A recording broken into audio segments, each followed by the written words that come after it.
Bélier, bonjour, bienvenue à vous pour cette nouvelle vidéo. Je suis ravie de vous retrouver. J'espère que tout le monde va très bien. On se retrouve donc aujourd'hui pour une lecture des potentiels, on va dire, des questionnements, des cheminements possibles pour le second semestre de l'année 2021. Donc j'ai procédé au tirage des cartes, j'ai utilisé deux jeux avec un premier jeu qui m'a permis de faire un tirage en croix pour essayer de déterminer un petit peu on va dire le questionnement central, et puis un deuxième jeu dont j'ai extrait les arcanes majeures qui sont là, avec une carte pour chaque mois, du mois de juillet, donc jusqu'au mois de décembre, et on va voir tout de suite ce que ça nous raconte. Alors la toute première carte qui est tombée et qui est au centre de votre tirage, qui n'est pas la moindre quand même, c'est la 3 d'épée, qui semble évoquer, je dirais ici, la façon ou la préoccupation que peut-être vous souhaitez dépasser. Il y a eu un événement, je pense, ou des paroles qui vous ont blessé. Il s'est passé quelque chose précédemment, où on vous a dit quelque chose qui vous a fait ressentir soit une forme d'abandon, soit une forme de rejet. Et je pense que sur le semestre à venir, vous allez vous permettre de mettre en route ce qui pourra soulager la tristesse que vous avez éprouvée au moment de cet événement ou au moment où les paroles ont été prononcées. Donc c'est quelque chose qui a probablement été suffisamment impactant pour vous, pour que vous ayez envie et même, je dirais, besoin carrément d'éponger un petit peu ce ressenti, parce que le ressenti est très important, d'autant plus important que ça se trouve quand même au cœur de votre lecture. Donc c'est quelque chose qui pour vous a été vraiment marquant, je pense. Ce qui peut vous aider à dépasser tout ça, c'est l'impératrice. C'est-à-dire l'intuition, oui, mais je dirais davantage la créativité et le dynamisme, ainsi que l'harmonie. Voilà. En fait, c'est de prendre en main vos idées et de décider des actions que vous voulez réaliser, mais sans passer par des chemins détournés. Je pense que vous avez besoin d'aller vraiment à l'essentiel, d'aller tout droit. C'est aussi de vous faire confiance, de faire confiance à votre intelligence, à votre capital séduction. Et c'est de faire naître de vos envies des choses qui sont très concrètes, qui sont palpables et qui sont vraiment matérialisées. Alors pour ceux qui ont vécu une humiliation, parce que le 3 d'épée peut parler de ça, hein, d'une humiliation, c'est en ayant cette confiance, je pense, en vous que vous allez soigner cette plaie. Pour ceux qui ont un chagrin, je pense que c'est de laisser place à tout ce qui est vivant, tout ce qui est doux, tout ce qui est créatif en vous, que vous allez réussir là à reprendre le dessus. Mais ça, c'est vraiment le socle qui vous permet justement de pouvoir dépasser ce cap. Donc c'est quand même très important. L'impératrice, c'est une figure forte, c'est un arcane majeur, donc il y a vraiment ce potentiel, il y a cette ressource en vous, vous l'avez, donc j'ai aucun doute sur le fait que vous y parveniez. Vous avez ici l'empereur qui indique que tout ça s'est produit peut-être pour certains d'entre vous en tout cas, parce que vous avez été trop indécis, ou que vous avez manqué de méthode, qu'il y a eu une communication qui n'était pas fluide du tout, et c'est ce qui a entraîné peut-être des situations qui ont été compliquées. Il y a peut-être aussi avec l'empereur, on a cette notion quand même d'avoir une confiance. L'empereur, c'est un personnage qui a une grande confiance en lui. Le problème parfois, c'est que cette confiance, si elle devient trop grande, ben ça peut aussi engendrer des difficultés relationnelles, des conflits aussi dans les rapports de pouvoir. Il y a des erreurs de gestion qui peuvent en découler. Donc tout ça, c'est ce que vous laissez un petit peu derrière vous, mais c'est ce qui a fait peut-être que vous ayez eu ce cœur percé comme ça par les épées. Donc ça a pu effectivement vous porter préjudice, hein, et la réalité qui vous a un petit peu rattrapé, elle a pu être blessante. Mais maintenant, il est question justement de vous ressaisir, et c'est d'ailleurs dans votre état d'esprit, puisque dans l'état d'esprit, vous avez j'arrive jamais à les attraper en haut, je ne sais pas pourquoi, la 10 de bâton, qui confirme que ce que vous voulez là maintenant, bah, c'est déposer un petit peu le fardeau de vos responsabilités. La 10, c'est toujours une fin de cycle. Alors, il peut s'agir pour certains d'entre vous d'un burn-out professionnel, pour d'autres d'un burn-out émotionnel, c'est tout à fait possible, hein, parce que ça correspond à une fin de cycle. Quoi qu'il en soit, avec ce personnage qu'on voit, c'est que vous voyez le bout du tunnel. Même si vous en sortez lessivé, vous en sortez. C'est ce que veut ce personnage-là, c'est poser ses bâtons et puis se permettre comme ça de pouvoir se projeter de nouveau dans de l'action. Et je pense que c'est ce que vous arrivez à faire parce qu'après, vous avez quand même la reine d'épée. Donc, c'est ce vers quoi vous allez. C'est l'évolution qui est manifestée dans cette carte et qui représente, je pense, le discernement et la façon très directe, très claire de prendre position et de trancher ce qui doit être tranché. Là, c'est un personnage qui évoque à la fois votre indépendance, que vous manifestez, je pense, avec beaucoup de réflexion. Il y a les épées, c'est du mental, donc, et la reine d'épée particulièrement, c'est un personnage qui réfléchit très vite, qui réfléchit très bien. Donc, je pense que vous avez vraiment une grande capacité à percevoir les choses instantanément. Donc, vous percevez bien les situations et vous y répondez avec un esprit qui est très clair, qui vous a peut-être fait défaut auparavant, parce que le fait d'avoir l'empereur comme ça derrière, c'est aussi quelque chose qui fait que peut-être à un moment donné, vous vous êtes senti porté par une situation ou par quelque chose, et puis vous vous êtes rendu compte que vous manquiez de méthode, vous manquiez de savoir-faire. Donc là, maintenant, vous allez, en tout cas, pas maintenant de suite parce qu'il y a encore du chemin à faire, mais vous allez quand même vers cette reine d'épée qui fait preuve d'impartialité, qui vient aussi un petit peu au secours de l'émotionnel. Parce que quand même avec un cœur percé, on est dans de l'émotion. Même si c'est percé par des épées, c'est de l'émotion. Donc il y a quelque chose comme ça, il y a une clarté en fait qui se présente et qui sort de la confusion justement. Alors, en juillet, qui est en cours, vous avez la lune, ça reprend exactement ce que je suis en train de vous dire. C'est-à-dire qu'avec la lune, vous avez vraiment besoin d'y voir plus clair. Vous avez besoin, là, de respirer dans des situations qui sont floues, qui sont brouillées, qui sont un petit peu emberlificotées dans l'imaginaire qui travaille comme ça.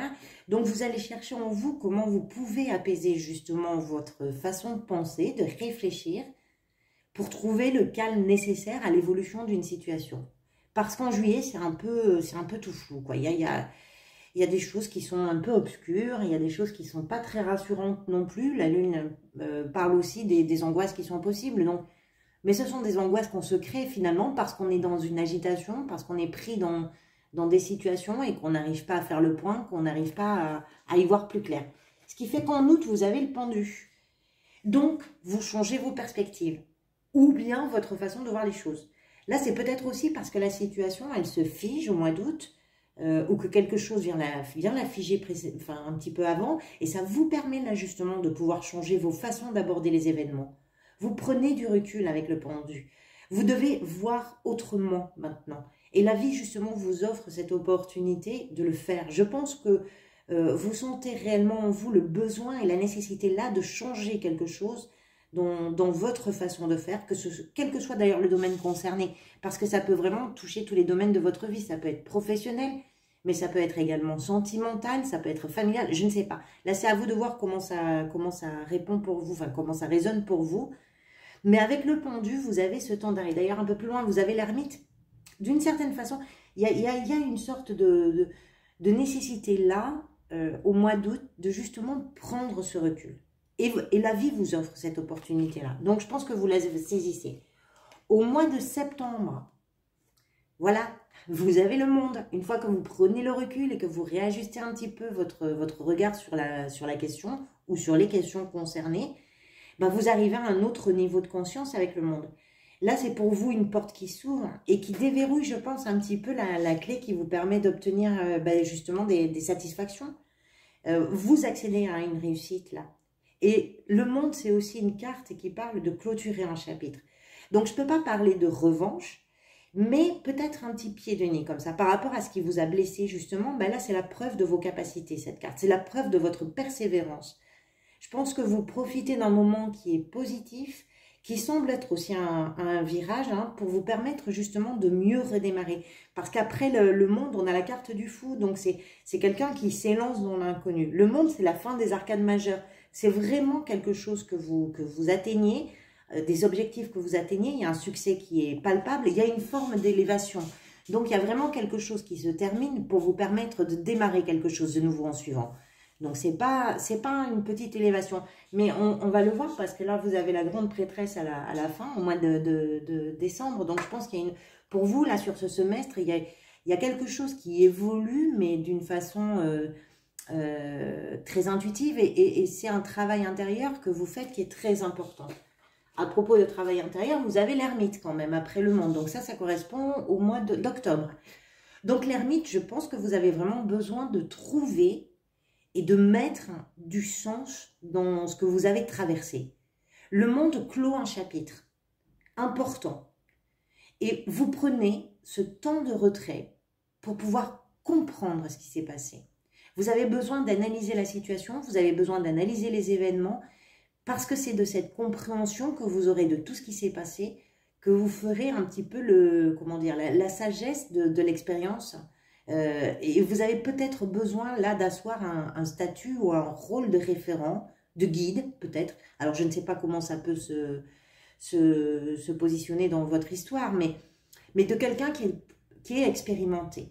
Peut-être que jusqu'à présent, les gens pensaient, ou vous pensiez que vous manquiez d'expérience et que là maintenant, vous avez besoin d'asseoir cet aspect de vous, de quelqu'un qui est plus expérimenté. Donc, c'est possible que tout ça vienne justement d'une situation qui a pu être blessante pour vous. En novembre, voilà, vous avez la justice. Donc, vous arrivez au mois de novembre à retrouver justement votre alignement, votre place. Vous avez conscience que c'est, je pense que vous avez conscience que c'est par vos actions passées que vous avez pu trouver comment rétablir justement l'équilibre. Vous savez ce qui vous en a coûté. Vous tirez des leçons là. Avec l'ermite, ça vous permet de revenir vers une situation qui est beaucoup plus équitable, qui est beaucoup mieux équilibrée. Vous avez rectifié, je pense, vos agissements et vous trouvez la justesse. Vous avez le sens de vos responsabilités. Et vous avez également la notion de la causalité de vos actions. Donc, vous rétablissez là tout ce qui a été déséquilibré à un moment, tout ce qui a été désharmonieux, tout ce qui a été, tout ce qui a pu faire que la situation n'était pas satisfaisante pour vous et a pu même aller au-delà de l'insatisfaction, mais a pu vous toucher en plein cœur réellement parce que vous avez peut-être ramassé des propos, des événements qui sont venus vous cueillir comme ça et qui n'ont pas du tout été agréables, mais vous avez conscience de votre part de responsabilité et au mois de novembre, vous faites tout ce cheminement intérieur au mois de novembre pour trouver justement quelque chose qui est beaucoup plus équilibré, qui est beaucoup plus équitable pour vous. Et en décembre, ben, vous avez la grande prêtresse, magnifique. Donc, vous comprenez, vous avez maintenant en vous ben, tous les outils qui vous permettent de percevoir tout ce qui se trame ou tout ce qui se joue un petit peu derrière le voile. Je pense que vous avez, pendant le semestre, là, vous allez gagner en capacité d'intuition, en capacité de perception et des choses d'une façon beaucoup plus subtile. C'est-à-dire que peut-être que jusqu'alors, vous étiez dans du concret, du terre-à-terre, et puis tout ce qui vous échappait, c'était tout ce qui pouvait se passer derrière, que vous ne voyiez pas.